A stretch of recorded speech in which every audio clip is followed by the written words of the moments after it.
चाल तो बदलने वाली है। अगर हम अगस्त महीने की बात करेंगे तो अगस्त माह में सूर्य की स्थिति बदल रही है। यहाँ पर सूर्य 17 अगस्त 2026 को कर्क राशि से निकलकर अपनी स्व राशि यानी कि सिंह राशि में प्रवेश करेगा, जिस पर जातक को बहुत सारे बड़े बदलाव देखने को मिलेंगे। वहीं अगर हम मंगल ग्रह की बात करेंगे, जो कि पराक्रम का देव माना जाता है, वह इस महीने मिथुन राशि और कर्क राशि में प्रवेश करने वाला है। अगर हम वही बुध ग्रह की बात करें तो बुध ग्रह का गोचर कर्क और सिंह राशि में रहेगा, जिससे बौद्धित आदित्य योग का निर्माण होगा। ये अपने आप में बड़ा महत्वपूर्ण बुधादित्य योग होता है और कई प्रकार के आपके जो काम रुके हुए थे, अटक रहे थे, व्यवधान आ रहे थे, बुध ग्रह के प्रवेश करने से कर्क राशि और सिंह राशि की जातक की कुंडली में बहुत अच्छे परिणाम देखने को मिलेंगे। और एक और बात, अगर आप कोई नया कारोबार करने का सोच रहे थे और सोच रहे थे कि उस कारोबार को आप आगे बढ़ाएं या नया कारोबार डेवलप करना चाह रहे थे या उसी कारोबार को और सुपीरियर करना चाह रहे, तो ये आपके लिए बहुत ही बेहतर समय लेकर के आए।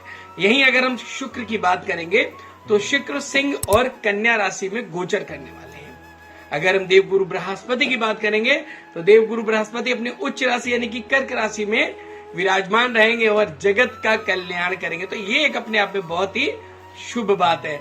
यानी कि जब अभी 2026 में देवगुरु बृहस्पति अतिचार के रूप में चल रहे थे, यानी कि बहुत तेजी से किसी भी राशि में प्रवेश करके उस राशि से निकल जाना, लेकिन अब ऐसा नहीं होने वाला। अब आपको इसके अच्छे परिणाम मिलेंगे। वहीं पर अगर हम न्याय के देवता की बात करेंगे तो शनिदेव मीन राशि से गोचररत रहेंगे, जिसका एक अच्छा प्रभाव भी देखने को मिलेगा। वहीं राहु और केतु, राहु कुंभ राशि में और केतु सिंह राशि में प्रवेश करेगा। राहु का कुंभ राशि में प्रवेश करना अगस्त माह में थोड़ा दुखदाई और परेशानी का कारक बनाएगा। और वहीं केतु का सिंह राशि में प्रवेश करना अकस्मात कोई बीमारी या संकट को जरूर उत्पन्न करेगा। थोड़ा सतर्क और सावधान है। गोचर के अनुसार 12 राशियों का विशेष प्रभाव क्या रहेगा, इसको भी तो हमें जानना अति आवश्यक है। तो मित्रों, मैं आपको बताऊं कि अगर हम मेष राशि की बात करेंगे तो बौद्धिक क्षमता में वृद्धि होगी और नए विचार और संतान पक्ष से कुछ आपको बहुत अच्छा एक समाचार जरूर प्राप्त होगा। पंचम भाव में सूर्य और केतु का प्रभाव रहेगा। गुरु चतुर्थ भाव में यानी कि सुख कारक भाव में रहने वाले, जो कि अत्यंत शुभ माना जाता है। वहीं अगर आप वृषभ राशि की बात करेंगे तो वृषभ राशि में इसका प्रभाव जो होने वाला है, यानी कि चतुर्थ भाव में सूर्य का गोचर और तृतीय भाव में गुरु मंगल का प्रभाव आपको भवन, भूमि, वाहन, व्यवसाय और वैवाहिक जीवन, आपके कामों में रुके हुए अवरोध, इन सब में आपको उन्नति देगा। पराक्रम, साहस और ऐश्वर्य की भी वृद्धि करने वाला। तो वृषभ राशि की तो बल्ले बल्ले है। और वहीं अगर हम बात करेंगे मिथुन राशि के लिए तो आपको संचार कौशल और नेटवर्किंग के क्षेत्र में बहुत सारा लाभ होगा। आर्थिक स्थिति आपकी मजबूत होगी और बहुत सारी यात्राएं भी आपको करनी पड़ेंगी। इस बीच आपकी कई सारी देवभूमि की यात्राएं होंगी, यानी कि तीर्थ यात्राएं जरूर होंगी। यहाँ पर सूर्य का प्रभाव तृतीय भाव में और सूर्य दूसरे भाव में धन स्थान पर गुरु का गोचर भी होगा।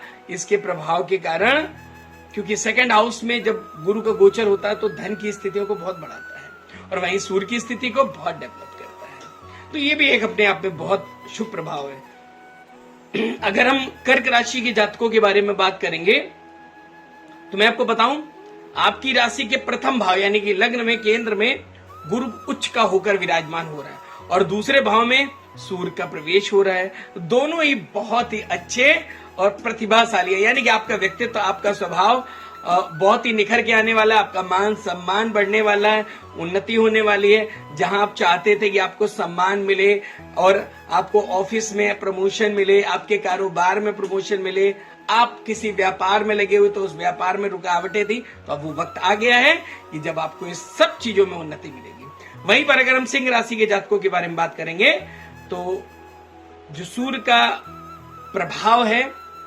बल्कि हम आपको बताएं कि आपके नेतृत्व क्षमता और आपके काम करने की क्षमता बहुत सारी बढ़ने वाली है।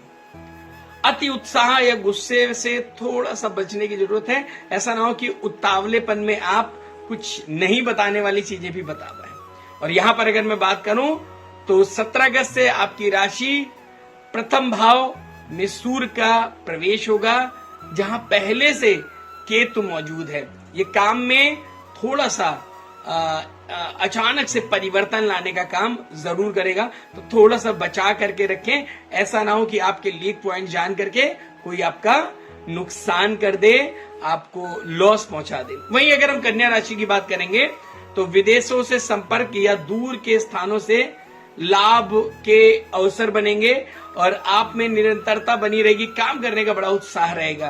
और क्योंकि यहाँ पर द्वादश भाव में सूर्य का गोचर और एकादश भाव में गुरु की उपस्थिति होने जा रही है, जो कि आपके लिए बेहद शुभ होगी। वहीं तुला राशि के लिए व्यापार नौकरी में आर्थिक लाभ के योग प्रबल होंगे और कार्य क्षेत्र में अधिकारियों से आपको बहुत सारा सपोर्ट मिलने वाला है, चाहे वो सरकारी तंत्र हो चाहे प्राइवेट सेक्टर, आपको बहुत सपोर्ट मिलेगा। यहाँ पर एकादश यानी कि धन के भाव, लाभ के भाव में सूर्य का गोचर, दसम भाव में गुरु की दृष्टि आपको माला माल बनाएगी।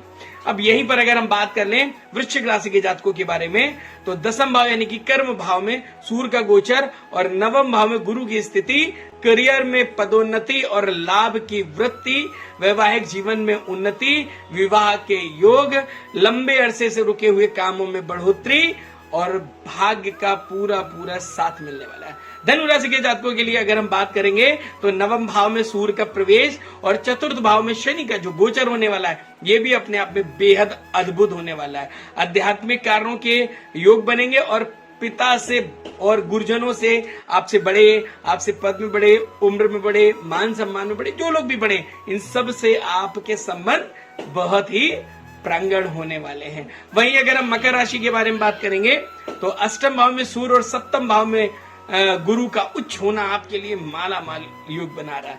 यानी कि एक तरीके मैं तो ये कहूंगा कि चारों दसों उंगली घी में और सर कढ़ाई वाली स्थिति है। साझेदारी में जो भी काम करेंगे उनमें आपको अत्यधिक लाभ होगा और थोड़ा सा सावधानी के साथ करें, आंख बंद करके विश्वास ना करें और थोड़ा सा गूढ़ और शोध के कार्यों में आपकी रुचि, जैसे ज्योतिष है या अन्य शास्त्र, इनकी तरफ बढ़ेगी। वहीं कुंभ राशि के बारे में अगर आप बात करेंगे तो आपकी राशि में राहु सप्तम भाव में सूर्य का गोचर हो रहा है।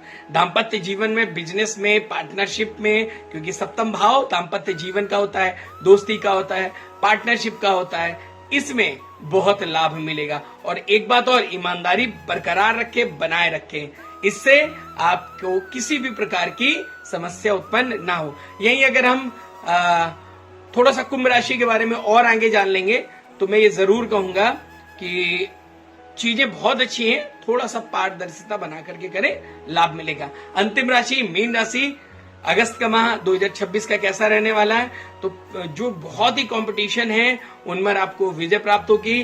किसी कोर्ट के मुकदमे में आप चल रहे हैं तो उसमें आपको सजा माफ हो जाएगी, कोर्ट के मुकदमों में आप जीत हासिल करेंगे और पुराने अगर कोई विवाद आपके चले आ रहे हैं तो वो रंजिश और विवाद आपके समाप्त होंगे। यहाँ आपको आपकी राशि में शनि और साथ ही साथ छठे भाव में, यानी कि जो शत्रु और रोग का भाव होता है, वहां पर सूर्य का प्रवेश हो रहा है।